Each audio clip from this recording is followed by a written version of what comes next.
बताओ नरेंद्र मोदी, बताओ अमित शाह, आज तुम्हारी नाक के नीचे खड़े होकर भारत की सबसे बड़ी अक़लियत मुसलमानों से इस तरह की धमकियां दी जा रही हैं। ये भारत है जिसको आपको समझना है, ये वो भारत नहीं है जिसको हमारे बुजुर्गों ने अंग्रेजों से आजाद करवाया था। ये जो मौजूदा भारत है, ये वो भारत नहीं है जिसको सन 57 की जंग आजादी में हमारे बुजुर्गों ने अपने खून से सरजमीन को लाल किया था। अगर हमने इस मुल्क को आजाद किया, इसमें बढ़ चढ़कर हिस्सा लिया, हमने काला पानी की सजा काटी, हमने सावरकर की तरह अंग्रेजों से अपनी जान की भीख नहीं मांगी, तो आज हमारे वतन में हमको धमकियां दी जाती है। अरे कौन सी जमहूरियत की तुम बात कर रहे हो? कौन से संविधान की मोहब्बत में तुम काम कर रहे हो?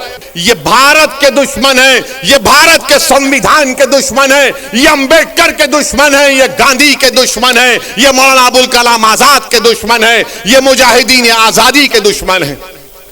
ये भारत जो हमारा देश है, हमारा वतन अजीज है, इस भारत का कोई मजहब नहीं है। ये भारत ना हिंदुओं का है, ना मुसलमानों का है, ना ईसाइयों का है, ना सिखों का है। ये भारत किसी का भी नहीं है, ये भारत सबका है, चाहे वो खुदा को मानता हो या ना मानता हो। ये भारत की खूबसूरती है। बीजेपी इसको सिर्फ एक मजहब से जोड़कर ये बताना चाहती है कि ये मुल्क सिर्फ एक मजहब का है या एक आरएसएस की आइडियोलॉजी के मानने वालों का है।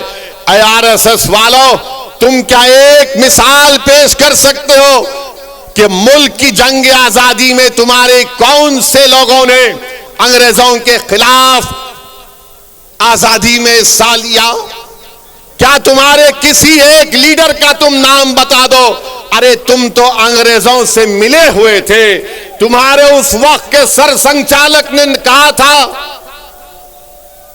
तुम्हारे उस वक्त के सर संचालक ने कहा था कि आजादी की लड़ाई में हिस्सा मत लो। नाम लो मैं उनका। मेरे अजीज दोस्तों और बुजुर्गों, आज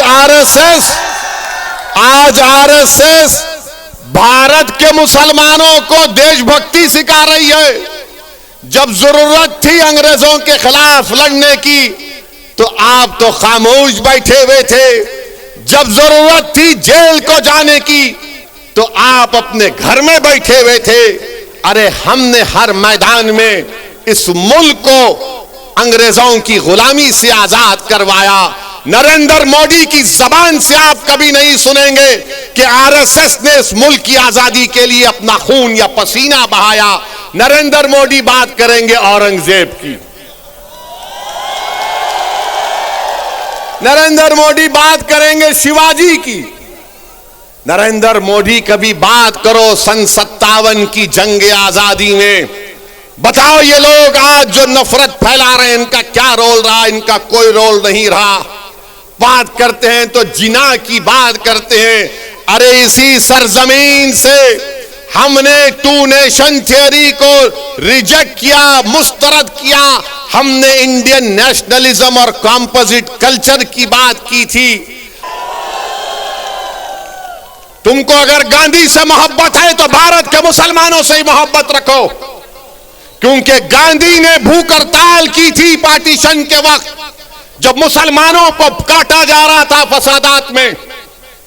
एक दिन नहीं, 2 दिन नहीं, गांधी ने कई दिन भूख हड़ताल की और इस शर्त पर अपनी भूख हड़ताल को गांधी ने खत्म किया था कि मुसलमानों की जान और माल की हिफाजत करनी चाहिए। कुतुबुद्दीन बख्तियार काकी के आस्थाने को जला दिया गया था।